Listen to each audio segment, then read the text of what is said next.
Et bonjour à tous. Aujourd'hui, on va étudier les combos autour du deck Tymna Thrasios. Donc Tymna la tisseuse, c'est une créature pour un blanc, un noir, un incolore. Elle est de 2 liens de vie. Au début de notre deuxième phase principale, on peut payer 1 point de vie si l'adversaire a perdu des blessures de combat ce tour-ci. Et si on fait ainsi, on pioche une carte.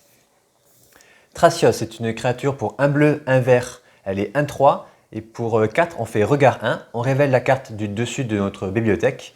Si c'est une carte de terrain, elle arrive directement en jeu engagé. Sinon, on pioche une carte. Le but du jeu va être de faire mana infini. Pour cela, on va avoir plusieurs combos. La plus simple, c'est avec la druidesse dévouée, qu'on va pouvoir poser tour 2 par exemple. Pour un vert, un incolore, c'est une créature 0-2. On peut l'engager pour faire un mana vert. Et on peut mettre un marqueur -1/-1 sur la druidesse dévouée. Et on la dégage. Alors ensuite, on va poser la druidesse, le vizir des remèdes, pardon. Pour un blanc, un incolore, c'est une créature qui dit que si au moins un marqueur -1/-1 devait être mis sur une créature que l'on contrôle, on met autant de marqueurs -1/-1, -1 sur elle à la place. Ce qui fait qu'on va faire un mana vert. On va la dégager en mettant un marqueur -1/-1. Le vizir des remèdes fait qu'on enlève ce marqueur. Donc du coup, on peut faire du mana vert à l'infini. Et avec juste une mana bleue, on va pouvoir poser Thrasios. Du coup, faire le regard à l'infini avec le mana vert. Piocher donc du coup toutes ces cartes. Tous les terrains vont être arrivés engagés. Et pour le mana vert infini, soit on pose toutes nos créatures vertes et on fait le summum de la destruction à l'infini. Donc le summum pour 2 verts et X, toutes nos créatures gagnent la célérité et gagnent plus X. Donc on peut tuer comme ça. Ou on peut tuer avec la contrée ensorcelée, on peut poser toutes nos créatures et ainsi on peut poser le maniaque de laboratoire et gagner. Il y a plusieurs façons de gagner une fois qu'on a pioché forcément notre deck avec le mana vert infini. Donc ça c'est la combo la plus simple et qui peut partir très rapidement puisque tour 3 on peut gagner. Je verrai plus tard comment tuer tour 2. Deuxième combo assez facile à réaliser. Il nous faut ce coup-ci 4 mana. Poser le récupérateur Oriok, c'est une créature pour un blanc et 3 incolores, elle est 2-4. Et pour un blanc et un incolore, on peut renvoyer la carte d'artefact avec un coût converti de mana de 1 ou moins, ciblé depuis notre cimetière dans notre main. Du coup, on va poser le diamant de l'œil du lion. On va faire 2 mana blancs. On va défausser notre main et la mettre au cimetière. On va payer un blanc et un incolore, la renvoyer en main, la reposer. Il nous reste toujours un blanc dans la réserve de mana. On la resacrifie pour refaire 3 blancs. On reprend 2 blancs pour le reposer. Vous comprenez qu'à chaque fois on gagne un mana blanc en plus. On va faire ça pour toutes les couleurs. On fait mana de toutes les couleurs à l'infini. On refait comme tout à l'heure, Thrasios, on pioche notre deck. Ensuite, autre combo un peu plus compliqué, c'est le recteur de l'académie. Alors soit on bloque pour qu'il meure et qu'il fasse son effet, soit on va trouver un moyen de le sacrifier. Alors pour le sacrifier, il y aura plusieurs moyens. Il y aura par exemple le voyant de viscère, on peut sacrifier une créature et on fait regard 1. Alors lui, quand on le sacrifie, on peut l'exiler depuis le cimetière et chercher dans notre bibliothèque une carte d'enchantement et la poser directement sur la table. La plupart du temps, ce sera donc toujours contrée ensorcelée qu'on va aller chercher, ou survie du plus apte, ou encore face à des decks un peu agressifs, on peut aller chercher opposition ou encore une vague blanche pour retirer les cartes de la partie. Voilà. Bon, la plupart du temps, ce sera quand même, si on veut gagner la partie en combo, ce sera donc la contrée ensorcelée. La contrée ensorcelée, c'est un enchantement pour 4 qui dit que n'importe quel joueur peut jouer une carte de créature dont le coût de lancement total est de 3 ou moins à chaque fois qu'il pourrait jouer un éphémère, et ceci sans payer son coût de lancement. Du coup, une fois qu'on a posé la contrée ensorcelée sur la table, le but du jeu va être d'aller chercher le recruteur of the guard. Il y a beaucoup de tuteurs, vous verrez plus tard. Hein. Donc du coup, la combo c'est ça. Lui, quand il arrive en jeu, on peut aller chercher une créature dont l'endurance est de 2 ou moins. Du coup, on va chercher Physalie, qu'on va pouvoir poser gratuitement. On va remonter le recruteur, on va le reposer, toujours gratuitement grâce à la contrée ensorcelée. On va aller chercher ce coup-ci une harpie des cavernes. Donc elle dit que lorsqu'elle arrive en jeu, on peut retourner une créature bleue ou noire dans notre main.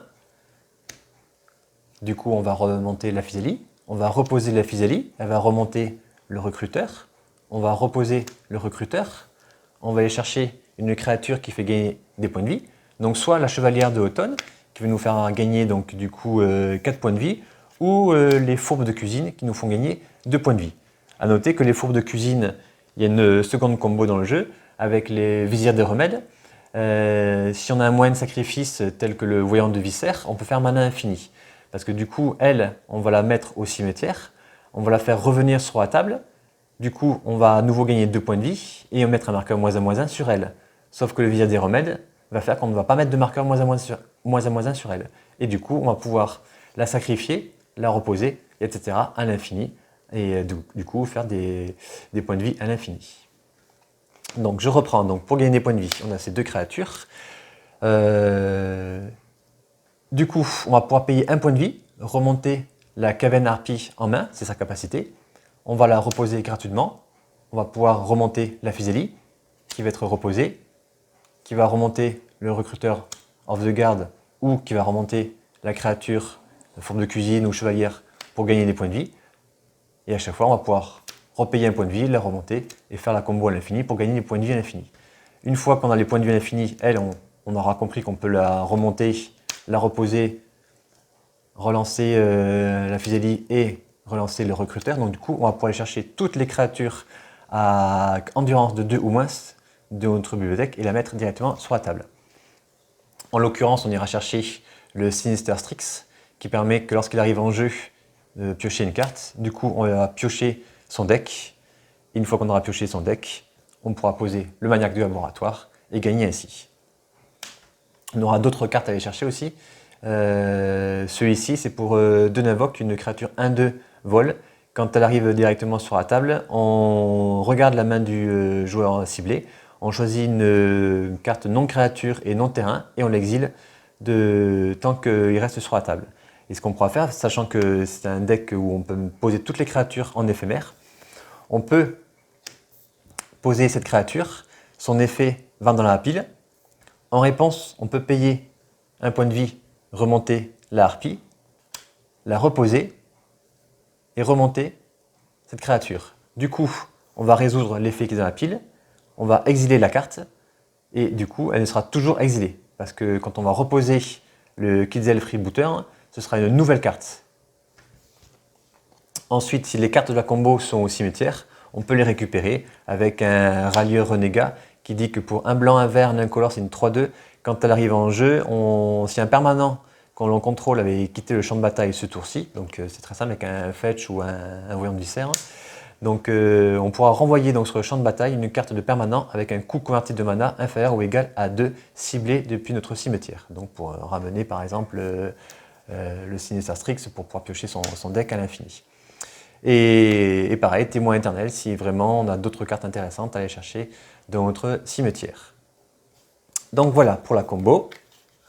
Et je vais vous montrer enfin une dernière combo qui est très peu connue. Et c'est celle-ci qui peut tuer donc tour 2. Alors la dernière combo, elle est basée autour de Illusionniste Céphalide. C'est une créature pour 2-1-1. À chaque fois qu'elle est ciblée par un sort ou une capacité, on se meule de 3. Et on va jouer soit la chamane encore, soit le nomade encore, soit Shuko. Ces deux créatures-là ont la même capacité. Pour 0 d'invoque, rediriger une blessure assignée au nomade encore vers une créature que vous contrôlez.